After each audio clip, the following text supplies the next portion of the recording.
रहीम अस्सलाम वालेकुम grade 8 girls and boys. आज हम नज़रिया पाकिस्तान की असास और अज़ाई तरकीबी का टॉपिक माशरती इंसाफ और मसावात पढ़ेंगे। अब यहाँ पे थोड़ी सी हम रीडिंग कर लेते हैं। इस्लामी तालीमात के मुताबिक माशरे में ज़ात पात रंग व नस्ल माल व दौलत के बलबूते पर इंसानों में इम्तियाज़ नहीं बरता जा सकता। अगर किसी इंसान को किसी दूसरे पर कोई फोकियत हासिल है तो वो महज परहेजगारी और तकवा की बुनियाद पर है। कुरान मजीद में वाज़े इरशाद है, हमने तमाम इंसानों को एक मर्द और एक औरत से पैदा किया, फिर उनको कबीलों में तकसीम किया ताकि उनकी पहचान हो सके। बिलाशुबा अल्लाह के यहाँ ज़्यादा इज़्ज़त वाला वो है जो ज़्यादा मुत्तकी और परहेजगार है। बच्चे, इस पैराग्राफ में हमें ये बताया जा रहा है कि इस्लाम में रंग, ज़ात पात, पैसे, दौलत, किसी चीज़ को कोई अहमियत हासिल नहीं। अहमियत हासिल है तो सिर्फ परहेजगारी और तकवा को। अल्लाह ताला खुद ये फरमाते हैं कि मैंने हर इंसान को एक मर्द और एक औरत से पैदा किया है और उनको कबीलों में तकसीम किया है ताकि उनकी पहचान हो सके। अहमियत किस बात को हासिल है? सिर्फ और सिर्फ तकवा और परहेजगारी को। मुत्तकी और परहेजगार इंसान दुनिया में भी कामयाब है और आखिरत में भी कामयाब है। माशरती इंसाफ और मसावात। अब देखें, इंसान की फोकियत हम देखते हैं कि इसकी हेडिंग में है इंसान की फोकियत इस्लामी तालीमात के मुताबिक। इस्लाम के मुताबिक इस्लाम जो तालीमात हमें देता है, किसी भी इंसान को फोकियत तकवा की बुनियाद पर। तकवा क्या है? परहेजगारी है। तकवा क्या है? कि जिन कामों का हुक्म अल्लाह और उसके रसूल सल्लल्लाहु अलैहि वसल्लम ने दिया वो करना और जिनसे रोका उनसे रुक जाना की बुनियाद पर हासिल है, ना कि ज़ात पात, रंग व नस्ल और दौलत के बलबूते पर। दौलत, रंग, नस्ल, ये सब जो है अल्लाह ताला की देन है, लेकिन अहमियत किसको हासिल है? तकवा को हासिल है। कुरान पाक में इरशाद रब्बानी है कि हमने तमाम इंसानों को एक मर्द और एक औरत से पैदा किया ताकि उनकी पहचान हो सके। अब हम इंसानों की पैदाइश और इसको कबीलों में डिवाइड करने का क्या है कि हमें पहचान हो सके। लाखों करोड़ों लोग हैं और इनको जब तक कबाइल या मुख्तलिफ इस तरीके के ना हो डिवाइड किया जाए कि हम फिर कैसे पहचानेंगे। तो ये कबाइल इसीलिए बनाए गए ताकि हम एक दूसरे को पहचान सकें। इसमें जो है बिलाशुबा अल्लाह ताला के यहाँ ज़्यादा इज्जत वाला वो है जो ज़्यादा मुत्तकी और परहेजगार है। तो अल्लाह ताला के यहाँ इज्जत वाला कौन है? जो ज़्यादा मुत्तकी है और परहेजगार है। मुत्तकी, तकवे वाला, परहेजगार। अभी भी मैंने आपको पहले बताया है कि वो काम जिनका ये करने का हुक्म अल्लाह और उसके रसूल सल्लल्लाहु अलैहि वसल्लम ने दिया है वो करना, और जिन कामों से मना किया है उनसे ठहर जाना, उनसे रुक जाना। अब हम बच्चों सेकंड पैराग्राफ में देखते हैं कि इंसाफ और मसावात पाकिस्तान के अज़ाई तरकीबी में अहम अनासर हैं। कैसे? कि इस पाकिस्तान के अंदर सबको बराबर का इंसाफ मिलेगा, किसी के साथ कोई ज्यादती नहीं होगी, और मसावात, सबको बराबरी के हकूक हासिल होंगे। पाकिस्तान बनने से पहले मुसलमान माशरती नाइंसाफियों और अदम मसावात का शिकार थे। बच्चों, आपको पता है ना, अंग्रेजों ने जो हुक्मरानी इक़्तिदार किससे छीना था? मुसलमानों से। इसलिए मुसलमानों को ज्यादातर ज्यादतियों का शिकार रखा कि मुसलमान दोबारा उठ खड़े होंगे उन अंग्रेज के खिलाफ और अपना इक़्तिदार दोबारा से छीनने की कोशिश करेंगे। ये नफरत, ये डर सारी जिंदगी अंग्रेजों को रहा जब तक उन्होंने बरसगीर पाक व हिंद पर हुकूमत की, और मुसलमानों के साथ को माशरती नाइंसाफियों और अदम मसावात में उनको हिंदुओं के बराबर हकूक नहीं दिए जा रहे थे। हर जगह हिंदुओं को ज्यादा हक दिए जाते थे, हकूक दिए जाते थे, और मुसलमानों को हमेशा पीछे की तरफ धकेला जाता था। अब यहाँ पे हम देखते हैं नौ आबादियाती निज़ाम। नौ आबादियाती निज़ाम में आपको इस डायग्राम से वाज़े करती हूँ। हिंदुस्तान था पहले, ये बड़े सगीर पाक व हिंद या हिंदुस्तान। अंग्रेज यहाँ पे आया, कहाँ? हिंदुस्तान में।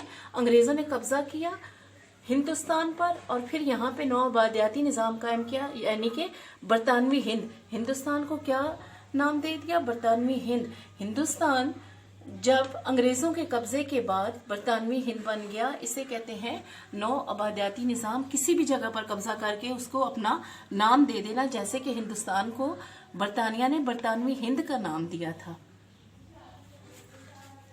अकलियत में होने की वजह से मुसलमानों की तादाद हिंदुओं की निस्बत कम थी। माशरती और माशी लिहाज से पसमानदा रखा गया, मीन उन्हें पीछे रखा गया, उन्हें बैक की तरफ धकेला गया कि अगर मुसलमान माशरती और माशी लिहाज से तरक्की करते तो अंग्रेज को ये डर था कि सबसे पहले मुसलमान उसी के खिलाफ उठ के खड़े होंगे। क्या में पाकिस्तान का मकसद आबादी के तमाम तबकों को, जितने भी आबादी के तबके हैं, क्या करना है कि बराबर के हकूक देने हैं, चाहे वो मुसलमान है या नॉन मुस्लिम है, चाहे वो पारसी है, चाहे वो सिख है, चाहे वो हिंदी है।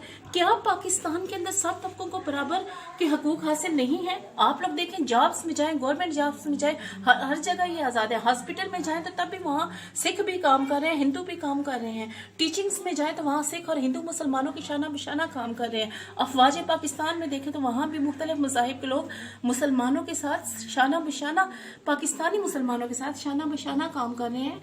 उन्हें इस पाकिस्तान के अंदर बराबरी के हकूक हासिल है। जो भी अहल है, जो भी, सिर्फ मुसलमान नहीं, हिंदू, सिख, पारसी, कोई भी मजहब है उसका, वो चाहे प्राइवेट सेक्टर हो, चाहे वो गवर्नमेंट सेक्टर हो, चाहे वो जॉब हो, चाहे वो बिजनेस हो, वो हर लिहाज से मुमलिकत पाकिस्तान के अंदर अपना जो भी ड्यूटी सर अंजाम देना चाहता है दे सकता है। यहाँ पे उसे पसमानदा नहीं रखा जाएगा। किसको? नॉन मुस्लिम्स को। है तो ये मुस्लिम कंट्री है, लेकिन यहाँ हमारे नबी पाक सल्लल्लाहु अलैहि वसल्लम वाला निज़ाम कायम है कि जहाँ पे आप सल्लल्लाहु अलैहि वसल्लम जब हिजरत करके गए थे मदीना, तो आप सल्लल्लाहु अलैहि वसल्लम ने मदीना के यहूदियों के बारे में कहा था कि अब इनकी जानो माल और की जिम्मेदारी हमारे ज़िम्मे है। तो यहाँ भी हुकूमत पाकिस्तान, मुमलिकत पाकिस्तान नॉन मुस्लिम्स को मुसलमानों के बराबर हकूक देती है। माशरती इंसाफ और मसावत नज़रिया पाकिस्तान के ज़ायद तरकीबी में अहम अनासिर हैं। क़याम पाकिस्तान से कबल जनूबी एशिया के मुसलमान माशरती इंसाफियों और अदम मसावत का शिकार थे। नौ आबादियाती निज़ाम के ज़ेर असर, जो अभी मैंने आपको बोर्ड पे समझाया है बेटा, वो न सिर्फ जुमला बुनियादी हकूक से महरूम थे, बल्कि माशी और माशरती ज़बूहाली बुरे हाल का शिकार थे। अक़लियत में होने की वजह से उनको अपने हकूक से महरूम रखा गया और माशरती और महाशी लिहाज से पसमानदा रखा गया। बच्चे, अभी मैंने आपको बोर्ड पे ये चीज़ समझाई है। इस दौर में ना सिर्फ मुसलमानों बल्कि अक़लियतों और निचली ज़ात के हिंदुओं के साथ भी गैर मुसावियाना सलूक किया गया या बर्ताव किया गया। अब निचली ज़ात के हिंदू, मीन वो शूदर थे, तो उनके साथ भी वो मुसावी जो है सलूक नहीं करते थे, बल्कि उनके लिए सजाएं मुंतखब थीं। वो घर के अंदर नहीं दाखिल हो सकते थे।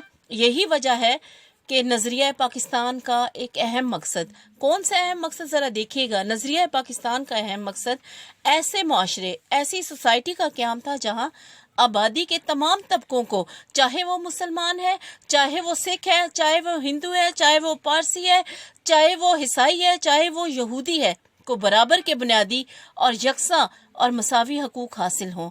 मुमलिकत पाकिस्तान, इस पाकिस्तान के अंदर तमाम शहरियों को बिला तफरीक, किसी तफरीक के बगैर मजहब, रंग, नस्ल बराबर के हकूक की ज़मानत दी गई है।